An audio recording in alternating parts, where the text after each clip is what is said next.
Pisau buruk macam ni aku gunakan untuk promosi. Mesti orang cakap, buruk abang, cari yang baru biar nampak cantik. Inilah keadaan dia bila kau betul-betul gunakan pisau Moranif lebih daripada 5 tahun. Ni jadi dia. Bila pergi mendaki, aku selalu sangkutkan pisau ni dekat dada sebelah kiri. Ini menyebabkan belt loop dia ni dah mula sengit. Patutnya dia tegak je macam ni.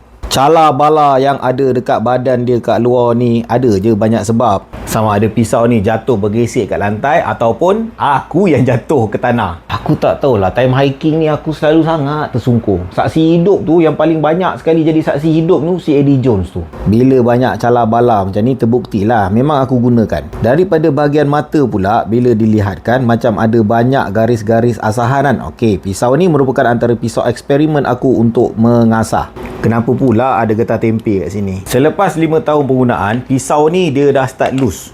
Jadi, dia dah tak ada grip. Dia senang sangat tercabut. Sebab itulah aku letakkan getah tempe ni supaya dia ada grip. Sebab tu aku cakap, tak ada alasan sebenarnya. Kalau beli companion ni, kau tak ada alasan untuk upgrade ataupun tukar pisau. Tapi macam aku, kita upgrade sebab kita gatal. Tu je. Alright, pisau apa yang aku upgrade? Let's go, next video.